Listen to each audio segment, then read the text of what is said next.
Online शिक्षण में सभी का स्वागत। आज हम 10वीं कक्षा के अष्टमः पाठः विचित्रः साक्षी इसका अध्ययन करेंगे। पाठ का भावार्थ समझेंगे। सबसे पहले शीर्षक का अर्थ क्या है। विचित्रः, विचित्र मतलब अनोखा, साक्षी मतलब गवाह। इसमें कथा है। कथा के माध्यम से जो न्याय है उसकी सूक्ष्मता और न्यायाधीश की बुद्धिमत्ता को समझाया है कि जो न्यायाधीश होता है वो हमेशा निष्पक्ष होता है, हमेशा सत्य का साथ देता है। न्याय के महत्व को मानव को समझाना है कि सत्य वो है, वो हमेशा जीतता है और हमेशा व्यक्ति को न्याय करना चाहिए। उचित न्याय के महत्व को समझाना है। सामान्य एवं निर्दोष जनता में न्याय के प्रति श्रद्धा का भाव जागृत करना है कि व्यक्ति को न्याय के प्रति क्या होना चाहिए, सम्मान होना चाहिए कि अगर आप सही हैं तो आपके साथ न्याय होगा। निर्दोष जनों को निश्चित रूपेण न्याय मिलेगा, ऐसा विश्वास दिलाना है। आइए पाठ की ओर चलते हैं। कश्चन निर्धनो जनः, कोई गरीब व्यक्ति भूरि परिश्रम्य खूब मेहनत करके किंचित वित्तम उपार्जितवान, कुछ धन कमाया। तेन वित्तेन, उस धन से स्वपुत्रम, अपने पुत्र को एकस्मिन् महाविद्यालये, एक महाविद्यालय में, महाविद्यालय कॉलेज में प्रवेशम दापयितुम, प्रवेश दिलाने में सफलो जातः, सफल हो गया। तत्तनयः, उसका पुत्र तत्रैव, तत्र प्लस एव, छात्रावासे निवसन, उसका पुत्र वहीं छात्रावास में, छात्रावास हॉस्टल में निवास करते हुए अध्ययने संलग्नः संभूत, पढ़ाई में जुट गया, लग गया। एकदा, एक बार, स पिता, वह पिता तनुजस्य रुग्णताम आकर्ण्य, बेटे की बीमारी, रुग्णताम बीमारी को आकर्ण्य सुन करके व्याकुलो जातः, परेशान हो गया। पुत्रम द्रष्टुम च, और पुत्र को देखने के लिए प्रस्थितः, चल पड़ा। पदातिक्रमेण संचलन परमार्थकार्षेण पीडितः सह बसयानं विहाय पदातिरेव प्राचलत्।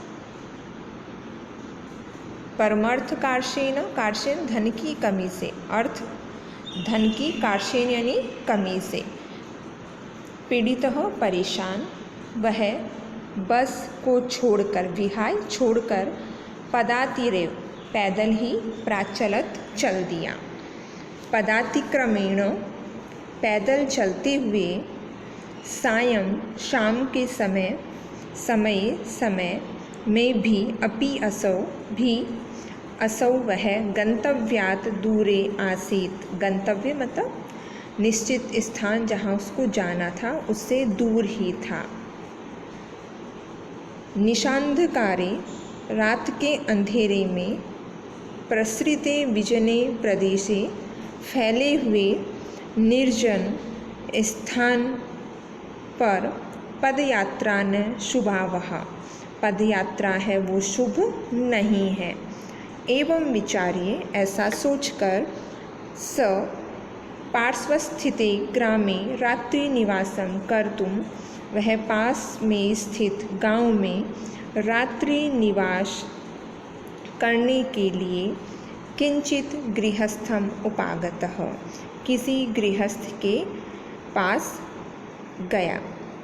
करुणापरो गृही, दयालु गृहस्वामी, तस्मै आश्रयं प्रायच्छत, उसे सहारा दे दिया, प्रायच्छत दे दिया। विचित्रा दैवगति ही, दैव भाग्य को कहते हैं, भाग्य की गति विचित्र है, अनोखी है। तस्याम एव रात्रौ, उसी रात में, तस्मिन् गृहे, उस घर में, कश्चन चौरः, कोई चोर, गृहाभ्यंतरम प्रविष्टः, घर के अंदर प्रवेश कर गया। तत्र वहाँ, निहिताम एकाम मंजूषाम, वहाँ रखे एक संदूक को आदाय लेकर पलायितः, भागा। चौरस्य पादध्वनिना, चोर के पैरों की आवाज़ से प्रबुद्धः अतिथि चौर शंकया, जागा हुआ अतिथि चोर की शंका से, तम अधावत, उसके पीछे दौड़ा, अगृहांच, और पकड़ लिया, परम विचित्रम अघटत, परंतु अनोखी घटना घटी। चौरः एव उच्चैः क्रोशितुम आरभत, चोर ही जोर से चिल्लाना शुरू कर दिया। चोरः अयम, चोरः अयम, यह चोर है, यह चोर है, इति, ऐसा। तस्य तारस्वरेण प्रबुद्धाः ग्रामवासिनः स्वगृहात् निष्क्रिम्य तत्र आगच्छन्, उसके ऊंची आवाज़ से जागे गांव के निवासी अपने घर से निकलकर वहां आए। वराकम अतिथिम एव च चौरम मत्वा अभर्त्स्यन्, बेचारे अतिथि को ही चोर मानकर उसे डांटने लगे, उसकी निंदा करने लगे। यद्यपि ग्रामस्य आरक्षी, यद्यपि गांव का जो आरक्षी है, सिपाही, तम अतिथिम, उस अतिथि को, चोरः अयम इति प्रख्याप्य, यह चोर है ऐसा मानकर, कारागृहे प्राक्षिपत, कारागार में अर्थात जेल में डाल दिया। अग्रिमे दिने स आरक्षी, अगले दिन वह रक्षक सिपाही, चोर्याभियोगे, चोरी के अभियोग में, केस में, तम न्यायालयम नीतवान, उसको न्यायालय ले गया। न्यायाधीशो बंकिमचंद्रः उभाभ्यां पृथक पृथक विवरणं श्रुतवान, न्यायाधीश बंकिमचंद्र ने दोनों के अलग अलग विवरण को सुना। सर्वं वृत्तम अवगत्य, सारा विवरण जानकर, स तम निर्दोषम अमन्यत, उन्होंने उसको निर्दोष माना। आरक्षिणम च दोषभाजनम, और आरक्षी को दोषी, किंतु प्रमाणाभावात् स निर्णेतुं न अशक्नोत, लेकिन प्रमाण के अभाव में निर्णय नहीं कर सके। ततः असौ, वहाँ से, उसके बाद, वह, तौ, वे दोनों, अग्रिमे दिने, अगले दिन, उपस्थातुम आदिष्टवान, अगले दिन उपस्थित होने का आदेश दिया। अन्यद्युः, दूसरे दिन, तौ, उन दोनों ने, न्यायालय स्वस्वपक्षम पुनः स्थापितवन्तौ, न्यायालय में अपना अपना पक्ष फिर से रखा। तदैव, तदा एव, तभी, कश्चित् तत्रत्यः कर्मचारी, वहाँ का कोई कर्मचारी, समागत्य, आकर, न्यवेदयत्, निवेदन किया, यत् कि इतः क्रोशद्वय अंतराले कश्चित् जनः केन अपि हतः, यहाँ से 2 कोस की दूरी पर, अंतराल दूरी पर, कोई व्यक्ति ने किसी को मार दिया। तस्य मृत शरीरम राजमार्गम निक्सा वर्तते, उसका मृत शरीर राजमार्ग के पास है। आदिश्यताम किम करणीयम इति, आदेश दे क्या करना चाहिए। न्यायाधीशः आरक्षिणम् अभियुक्तं च तं शवं न्यायालये आनेतुम् आदिष्टवान्। न्यायाधीश ने सिपाही और अभियुक्त यानी कैदी को उस लाश को न्यायालय में लाने का आदेश दिया। आदेशं प्राप्य आदेश पा करके उभौ प्राचलताम, दोनों चल दिए। तत्र उपेत्य काष्ठपटले निहितं पटाच्छादितं देहं स्कन्धेन वहन्तौ न्यायाधिकरणं प्रति प्रस्थितौ। वहाँ पहुँच करके उपेत्य पहुँच करके काष्ठपटले लकड़ी के तख्ते पर निहितम रखे पटाच्छादितम कपड़े से ढके देहम शरीरम शरीर को स्कंधेन वहन्तौ कंधे पर उठाए हुए न्यायाधिकरणम न्यायालय की ओर प्रस्थितौ चल पड़े। आरक्षी सुपुष्ट देह आशीत, जो आरक्षी था सिपाही वो अच्छे शक्तिशाली शरीर वाला था। अभियुक्तश्च अतीव कृशकायः, और जो कैदी था अभियुक्त था जिस पर मुकदमा चला था वो बहुत पतला था। भारवतः शवस्य स्कंधेन वहनं तत्कृते दुष्करम आसीत्। भारी शव को कंधे से उठाना उसके लिए कठिन था। स भारवेदनया क्रंदति स्म, वह बोझ उठाने के कष्ट से क्रंदति स्म, रो रहा था।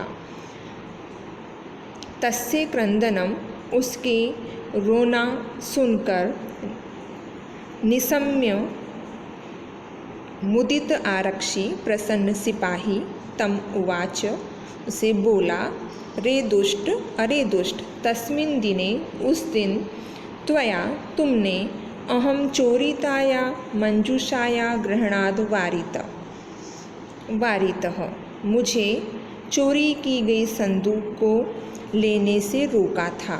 इदानीं निज कृत्यस्य फलं भुङ्क्ष्व, अब अपने की गए फल का भोग करो।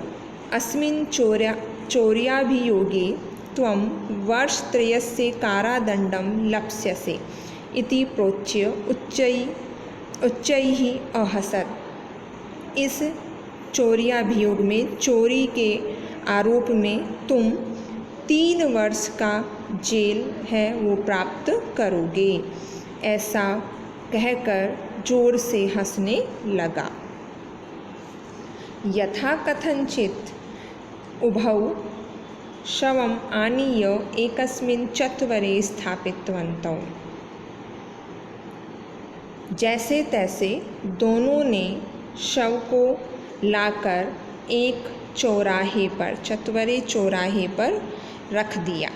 न्यायाधीशेन पुनः तौ घटनायाः विषये वक्तुम् आदिष्टौ। न्यायाधीश ने फिर से उन दोनों को घटना के विषय में बोलने का आदेश दिया। आरक्षिणी सिपाही के द्वारा निज पक्षम प्रस्तुतवती आश्चर्यम अघटत। सिपाही के द्वारा अपना पक्ष रखने पर आश्चर्यजनक घटना घटी। स शवः, वह शव, मुर्दा शरीर, प्रावारकम अपसार्य, ओढ़े हुए कपड़े को हटाकर, अपसार्य हटाकर, न्यायाधीशम अभिवाद्य, न्यायाधीश को प्रणाम करके निवेदितवान बोला,